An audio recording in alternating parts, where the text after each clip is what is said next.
episode 1528. 1528. Café Anyway.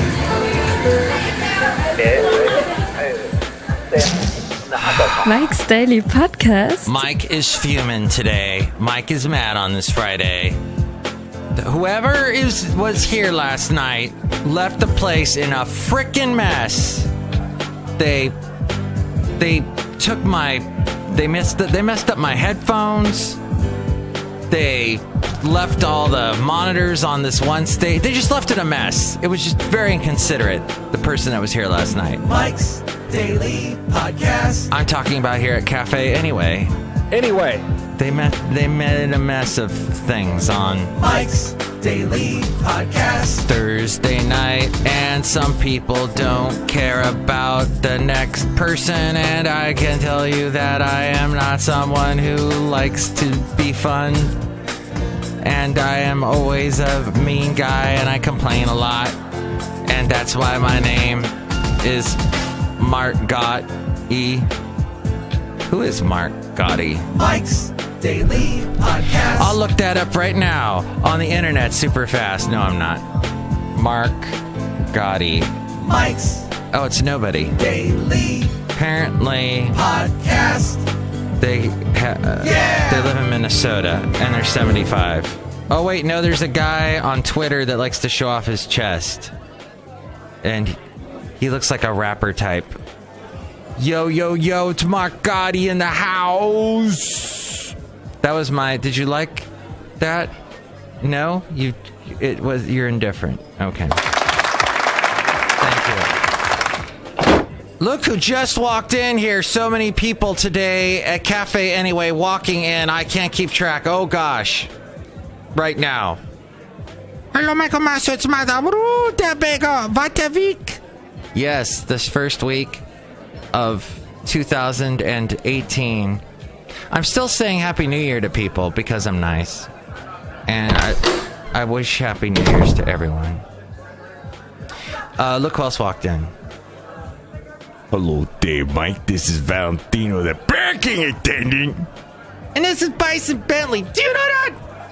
Mike, tell me all about what you've been doing this week. The first week of 2018 day. Yeah, 2018. Do you know that? I have been, let's see. Yeah, pretty much staying warm compared to on the East Coast. They're so freaking cold. What? And here's today's podcast picture. The podcast picture is of Basil the Boxer. And this was a day that was much warmer. In July of last year, we were in Emeryville, at the Emeryville Marina. And he was looking at the camera, and he always has a sad face. A wah, wah, wah face. And yeah. Busted eardrums. That's not what I wanted. Oh my God!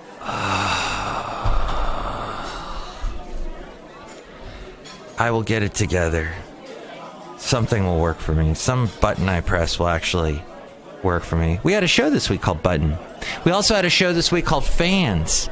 Yesterday's show was called Fans. And I did that partly because I was amazed at what fans will do for a television show that they really liked. They will spend a bunch of money and continue the season, the series, like they did with Star Trek. Star Trek continues. It's I would not say a cheap version of Star Trek. They put a lot of money into it. But you ask yourself why? Did they make money off of it? It's like free on YouTube now. Somebody I work with gave me a free copy of it. So what was the point? I guess what's the point of this show? What's the point of anything? Don't start asking yourself stuff like that. Just do it. Just live your life.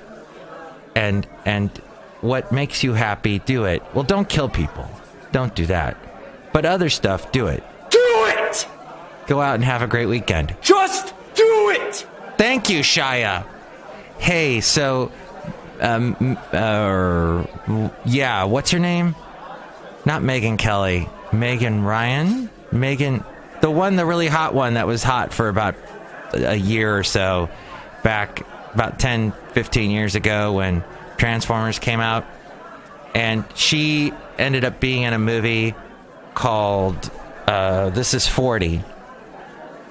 And not Meghan Markle, the one getting married to Harry in England, Prince Harry. That would be Megan Fox. Wow. Took me a while to get there.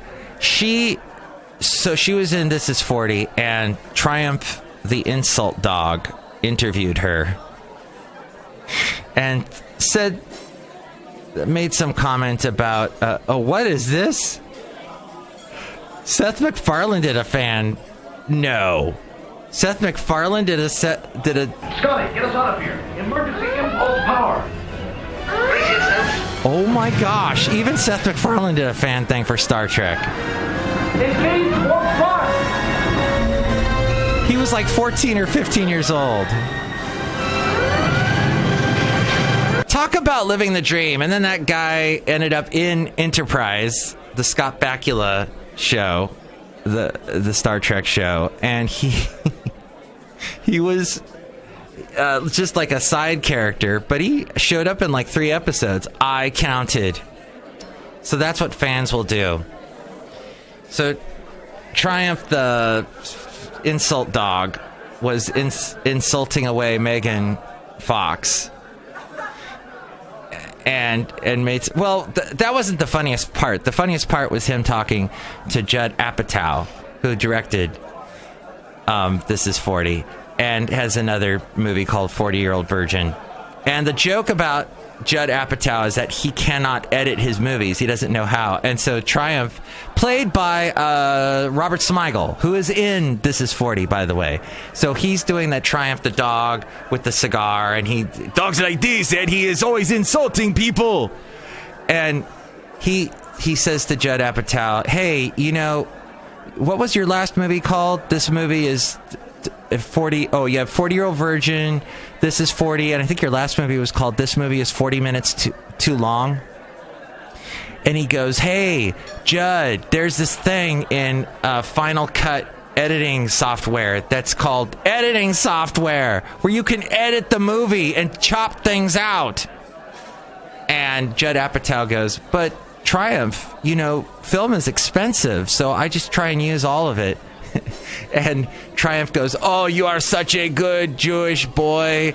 You believe in the clean plate philosophy of making movies.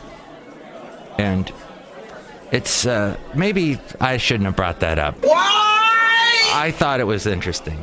It made me laugh. But yeah, so I guess you could look up a bunch of fan movie stuff on the internet. People continuing. And there's, of course, the, what do you call it? Fan literature.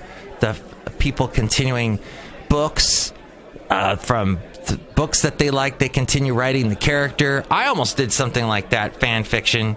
Did something for something I watched on Doctor Who. But then I realized I don't have time for that. I am busy. I've got a life. I've got stuff to do. Ain't nobody got time for that. But I did watch Hardware Wars last night, which was one of the first big fanboy, almost in the same, probably at around the same time that Seth MacFarlane did that Star Trek one. It was, of course, a fan movie about Star Wars.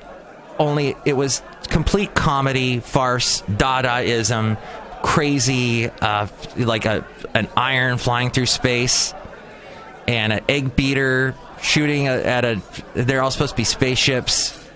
And R2-D2 is a vacuum cleaner. And for some reason, C-3PO is the Tin Man. I mean, no sense. But what they got was... I have to get this then. Let me... The voiceover was actually... They somehow hired a really pricey voiceover guy who also ends up voicing a couple of the at Disneyland back in the 70s. Here, this guy. Interstellar damsel in distress. Ham Salad, ace mercenary that pilot voice guy. And intergalactic wise guy. Darth Nader, villain. C. incredible celestial. Yeah, so that guy also voiced... Follows me into this mysterious darkness. Can this be the threshold? The trip to inner space on at Disneyland. Can I possibly survive? How can I survive? Compensate shrinking factor. Oh wait, this is the best part where he goes magnification. Phase green, increase U angle. Verify. Was it right here? Once you have passed beyond the limits of normal Magnification. Oh my gosh! There is a story on YouTube about... Why did I even have Netflix? I canceled Netflix this week. Where they actually talk about why they made the trip through inner space. The U.S.-Soviet space race in high gear. Disneyland's throngs of guests made Tomorrowland one of the most crowded that's where it was, sections of Tomorrowland. Magic Kingdom. Unfortunately, Tomorrowland was little more than an afterthought when it opened a few years before. Here was an area that was not even broken ground on until 6 months. What's funny is they didn't update. What they ended up doing with Tomorrowland at Disneyland was, since they realized it would be really difficult to update Tomorrowland every year to keep current with the times and with technology, they decided, instead of it being a future land, why don't we just make it like what Jules Verne and H.G. Wells thought the future would be, kind of a steampunky type thing. So that's what they ended up doing with it. But then they added Star Wars there, what's that ride, the ride, that Star Wars ride, whatever it's called, and C-3PO at the beginning of it. R2-D2, that's the coolest thing about that ride, is you actually see R2-D2 and C-3PO talking to each other. And then you go on this... Oh, Pee Wee Herman is the voice of the thing that... Oh, what is that? Star Tours, that's right. I hope we get out of this situation. Oh, no. They're shooting at us. Everything will be fine, don't worry. There. I see they're loading our navigator R2-D2, and then we'll be on our way. Yeah, okay, maybe it's not exactly Pee Wee Herman, but it kind of sounds like him. My point being, Morrissey does this thing on YouTube where he's talking about... I'm not going to look for that on YouTube right now, but look it up yourself if you're a Morrissey fan. Morrissey did the song, I Am the Sun, and the... He was with the Smiths, if you didn't know that song. This was like their biggest song. Everybody knows this one, even the people that hate the Smiths. Who's this hot girl doing the Smiths How Soon Is Now? Oh my gosh. Allison Bennett. Oh, and she teaches you how to do it. She's wearing this hot red dress. Oh, she shows you how to play it. And see the third... I wouldn't be able to follow along with my guitar because I'd be drooling the whole time. That's exactly what the Triumph the Wonder Dog was doing. He was drooling. The Insult Dog was drooling over Megan Fox the whole time. Barring strings 4 and 3. And also on the 14th fret, second. Hey, Allison Bennett. A little slow, the chorus. Allison Bennett, stop playing the guitar for a second. Allison Bennett, you can be on the show whenever you'd like. Hey, we're going to have a very hot musician performer. Beautiful. She is the prettiest female singer of all time, and her name is Irene Pena. And she is hot on the guitar in the world. She is a hot rock star, and she is going to be on this show talking about her new song. And that will be probably the next show I will have her on. So look for her on the next Mike's Daily Podcast show. Mike'sDailyPodcast.com with all the past interviews that I've done. I've done a doozy of them. And I've done the podcast picture, like you can see the one with today with Basil the Boxer barking away in Emeryville at the Emeryville Marina back in July. In front of, we were right in front of Tiki. The Tiki Toms, Tiki Joe's, Tiki Torch, that one in Emeryville. And Yeah. Oh, actually, that was an interesting day because I was taking a picture of Basil.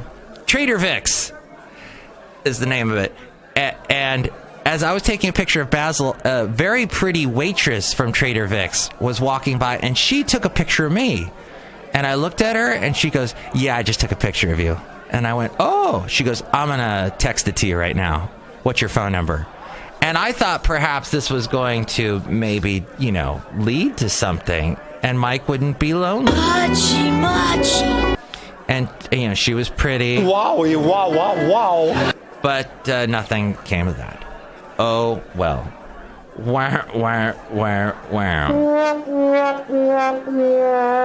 But Morrissey's video, he is talking all about Der Spiegel, which is a fun German name to say. Say it with me. Der Spiegel. It means the dirty underwear. No, it means the dog. No, it means the newspaper. I'm not sure what it means, to be honest with you. But there's usually German music that plays when I talk about it. So apparently Der Spiegel quoted Morrissey out of context. Out of context, Morrissey was speaking about Trump and about the sexual harassment, Me Too movement. And apparently he said he was quoted out of context. And then all of a sudden when he went to America for his tour, which he said was wonderful, he loves America so much. He loves Americans. He loves that Los Angeles did a Morrissey Day recently. He said that because of that article, the Secret Service had to interview him and stop him before he came into the U.S. I would interview you, Morrissey. I think we'd have lots to talk about. You'd be, I really don't like the way Americans elect stupid people like Trump. And I am the sun and the rain. Where is that lovely girl that you like, Mike Matthews? You have the hots for... that sings that. Have her play a chord for me. I don't sing during this part. Get to the part that I sing. Now on the recording, there's definitely two guitars going. But since I'm the only guitarist in this charming band, I am doing it a little bit differently to fill out the sound of the lead part. She made Morrissey laugh. I'll show you how I laughed at her talking about how to play my song. On the recording. So here's how I do it. I don't know this song. One of my best songs is Hairdresser on Fire, all around Low Square. And you're always pretty, always pretty, always dirty. Hairdresser on fire all the day. Okay, I used to love that song because I was married to a hairdresser, so it's kind of funny. Gitty London, are you home of the brave or what?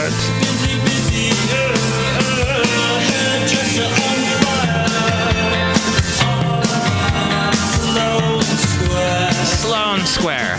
Alright, I thought it was Low Square. I don't even know what that means. Hey, let's get the show started, as Greg Proops would say. I am getting sick of this thing where people go, "Give me the elevator presentation." Have you heard that? Have people said that to you? Give me the elevator synopsis. Basically, it's if I would get into an elevator with you, you would tell me as quickly as you could whatever it is you're trying to pitch me, whatever your story is, which I would love to say to a lot of people. It's like, get to the point, basically, is what you're saying. But, don't stop saying that. Yeah, here's my elevator presentation. I open the door, and we're not on a floor yet, and I push you out, and you die. That's my elevator presentation. Woo! Busted eardrum. I know, that was a bit extreme. But sometimes you have to... Not that I would actually do that. That wouldn't be nice. My point being that apparently Game of Thrones... I have Game of Thrones music, even though I never watched the show. What is this? Here we go. At last, HBO's confirmed the long-speculated news that its flagship hit series, Game of Thrones, is taking a year off. The Emmy-winning sensation won't be back for its final season until 2019. Fans will have a longer-than-ever wait for the fantasy drama, which has grown its ratings year after year into one of the most popular shows in the world, and blah, blah, blah. I'm just reading all of this. Roy Moore accuser. Aw, snap. Something went wrong while displaying this website. So now I can't read it. Here it is. Oh, because I was on SFgate. A woman who says failed U.S. Senate candidate Roy Moore molested her when she was 14 filed a defamation lawsuit against him and his campaign yesterday. 15 photos show just how crazy Woodstock 1969 really was. Whoa. There is a hot lady in this picture, but she is not... she is... Wow. Yeah. Wow. She is not alive anymore. But she was very hot in her day, and I think sometimes people say this expression, live life and leave behind a hot corpse, which is very sad if you think about it. I don't want to leave just yet. I have to finish this show first, at least. So that's what's going on with, he's getting sued, Roy Moore, as probably he should be, because he just seems like he would just, I don't, you know, are you going to defend him? I'm not. So whatever, I'll leave it at that. Her name's Lee Korfman, and said that Moore and his campaign defamed her and made false statements as they denied the accusations in the midst of the Senate race that we just had a little while ago in Alabama. Finally, the East Coast residents are bracing for a deep freeze a day after the massive winter storm slammed the region. There is a snow cleaner right now, a snow scooper thing. Forecasters predict that record-breaking cold air and strong winds will set people's teeth chattering like castanets. Oh, well written, Associated Press. For Mid-Atlantic to New England today, and that the frigid weather will hang around through the weekend. So look at that picture at mikesdailypodcast.com of the warm Emeryville Marina with Basil the Boxer to warm you up. Well, I think we're going to pretty much wrap up the show as that snow clear drives away into the sunset. Into the coldness. Unless you want to do one more story thing. That Trump's effort to stop release of the scathing book that's coming out today breaks a precedent. The Fire and Fury author hits back and says that he actually spoke with Trump. Although I heard another report from the New York Times yesterday, their podcast saying that, he spoke to Trump, but very quickly. Didn't. Former advisor said, quote, I probably called Trump an idiot. Meanwhile, our stock market, the Dow hit 25,000. I am reading this like I am a poet. I can't believe that people are talking about these things in the news. I am so tired. Apple to issue software fix for that chip flaw I was talking about yesterday, which I heard all over. Oh, what I also heard today as I drove into work, as I was listening to a little NPR, and I was also listening to this show called First Light. As we go outside a Café Anyway, we were bringing Mike's Daily Podcast somewhere in Podcaster Valley. And on First Light, they were discussing fast food places. And, you really shouldn't eat that much fast food. But people were calling up, yeah, I like that burger that they sell at Burger Hop.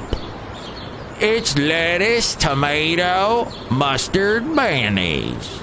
And I eat it all the time. Y'all ever been to Steak and Shake? They got steak there. It's delicious. It's really thin. Fried chicken at Kentucky Fried Chicken's good. The first day, they make the original chicken. Then if that doesn't sell, they make it extra crispy. And then the next day, they turn it into the barbecue chicken. So that people don't know it's old chicken. That's what I learned today, driving into work. Driving into Café Anyway. So Apple is planning a software update to counter the two cyber vulnerabilities that affect computer chips manufactured by Apple, Intel, and other tech companies. That's according to the Apple website. An update will be rolled out in the upcoming days that is meant to counter 2 different exploitation techniques known collectively as the Spectre vulnerabilities, which was previously only believed to affect Intel chips. The vulnerabilities could potentially allow JavaScript running on websites to access sensitive information on computer systems without permission by taking advantage of the time it takes an operating system to run a permissions check for a memory access call. Oh, wow. Apple will release an update for Safari on Mac OS and iOS in the upcoming days. So make sure if you're going to go to mikesdailypodcast.com, go to it through an Apple device so that it'll be safe. And always check your, make sure to update your Microsoft stuff. Microsoft said that they are doing updates constantly to work against such hacking vulnerabilities. That is in hardware, not software, this time around, which makes this a very interesting story. Well, that's pretty much, it's important to be an industry disruptor. That's another phrase that's getting used way too much. Disruptor. And I feel like I've been a disruptor today. Much like the guy that walks into my job when I'm here in the daytime. He says, I spell my name, Danger. And he comes in and he drops F-bombs left and right and totally breaks my concentration and wakes me up. He's a disruptor. And so I think this industry disruptor has disrupted, and I've been disrupting enough. So we'll call today's show Disruptor. I'm writing that down so I don't forget. Thank you so much for listening to the show. Next show, Irene Pena, the loveliest Filipino musician, songwriter that ever lived. And we will talk about Seattle, talk about her music, talk about how the Bangles just picked up a music video she did because the Bangles said, we love Irene Pena. So we'll talk to her next show probably. Maybe. We'll see. And have a great Friday. Have a great weekend. Next show, it'll be... Did Bison Bentley stop by? Bison, did you say anything on today's show? I don't remember. Do you know that? Phrasing? How was that phrasing? I don't know. Mungo like candy. All right. Next show, we'll have Chely Shoehart, Floyd the Floorman, and John Deere the Engineer. Thanks for listening. Mike's Daily Podcast is written and produced and performed by Mike Matthews. His podcast is super easy to find. Download or listen to his show and read his blog at mikesdailypodcast.com. Email Mike now at mikesdailypodcast@gmail.com. See you tomorrow. Bye.